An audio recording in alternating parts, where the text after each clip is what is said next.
The Backrooms, down the winding river. Entity number 315, Hearseflies. Class, Spectrus. Habitat, Special. Entity 315, or Hearseflies, are bright, gaseous entities with outlines loosely resembling those of butterflies or moths. They are creatures of light and anomaly-fueled fires. Image caption, Figure 1, Swarm of Hearseflies over summer. Description: Hearseflies are harmless, fleeting organisms, more spectre than animal. The wick-like flickering shrouding their bodies imparts the impression that the entities are aflame, although they are surprisingly frigid to the touch and do not scorch the skin. Since their discovery, they are perhaps most well known for their incarnation as eruptions of great spectacle from the grave sites of Summerreach, leading to the moniker qingming butterflies. Footnote: named after the front room's tomb sweeping day, a festival set in early April, on which the dead are rumored to rise from their graves. End footnote. They come pouring forth en masse, stark against the night sky, following the formal logging of the creatures under the efforts of director Indiza, footnote, creator of the Cryptid Encyclopedia, 2012, laying the foundations for moderated and standardized public database entries, and footnote. The entity gained its current nickname via Meg Vote. Settlers from adjacent levels also began flocking to Summerreach to witness these hearsefly flights, a trend that persists to this day. Figure 1 is a time exposure, shot from a distance. A group of Entity 315 is called a swarm, a flight, or a stardom. All three are acceptable in clinical documentation. Biology. Hearseflies are small but unmistakable, with wings spanning barely 3 inches in length, but the capacity to emit their vibrant orange glow for miles through dense fog. This beacon effect can garner unwanted attention, as other entities, including smilers, hounds, and death rats, all seem to enjoy picking off and feasting on hearseflies. It is unclear whether this provides any form of sustenance, given that their thin, vapor-like forms can barely qualify as solid matter.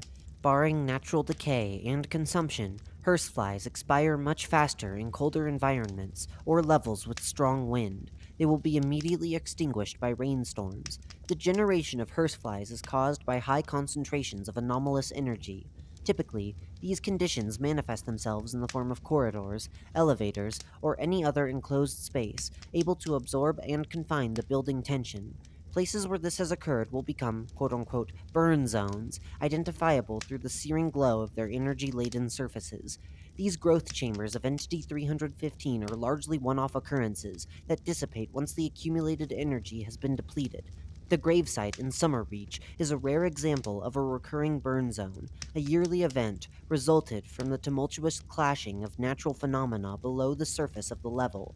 Footnote: as Jared Park puts it in his travel guide, quote, the gravesites of Summerreach, director Indiza's pride, some texts skipped for brevity, located to the eastern slopes of the inland, stemming from the puzzling decision to construct such a well-established settlement atop the anomalous equivalent of a dormant volcano.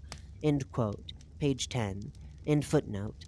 It is possible for wanderers to purposefully generate their own burn zones. This can be accomplished through the mixing of multiple anomalous effects in a tight area, such as a combination of activating memory jars and igniting fire salt. The light produced by such zones is useful in a pinch when traveling through dark levels. Notice: burn zones are buildups of reality instability. The creation of a burn zone is usually marked by a humming sound in the immediate vicinity. The seared areas begin to thrum, and closer inspection will reveal a wavering effect over the surface, as if hit by a heat wave. Not all potential burn zones produce hearseflies, just as not every cold day produces snow. While waiting for a burn zone to bloom, one is advised to refrain from touching the aforementioned surfaces. Due to the high levels of anomalous radiation at play, any form of skin contact may result in unexpected alterations to the human body. Burn zones can produce entire swarms of hearseflies, bursting from the floors and walls like animated pieces of fabric. Indeed, material analysis of expired hearseflies shows the scant remains to be a mixture of cinder, vinyl backing, synthetic fibers, and other matter common to the location where the burn zone was first created. Therefore, the life cycle of a hearsefly can be understood as an entropic process, beginning with a blast of energy, followed by a steady return to its original components. The formation of hearseflies usually peaks at around the 3-minute mark. After approximately 15 minutes, they will fade, along with their respective burn zones.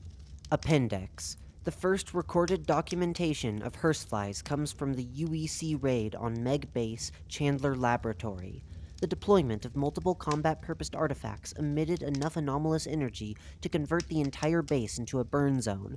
After major losses on both sides, the UEC was forced into retreat, leaving local archivists, including Ellis Quinze, to document the spontaneous lifeforms that sprung forth in the aftermath. I must have sat with them for a while. No image caption available. Raid ended at midday. The others burned out minutes prior. Watched it land, a weightless thing on my fingers, its wingspan no larger than the breadth of my hand. It lingered, like I was the most interesting thing it had ever seen. "Hello," I said. The small wings flapped. I smiled. For a moment, its amber eyes swirled with something almost sad before the fly disappeared into wax grease on my skin. Quinze's description of events aligns with the video footage available, save for a singular deviation. Within the video logs left after the raid, the archivist initially refers to the entity as Willow when it makes contact with their palm. All other events proceed in both iterations as reported. Following the incident and general lack of competence of residual defense forces, all remaining archivists were transferred to the inland. This article is the first in the Inland Hub. See the second entry in the Inland Hub, Entity 201, Blue-Ringed Deerlings.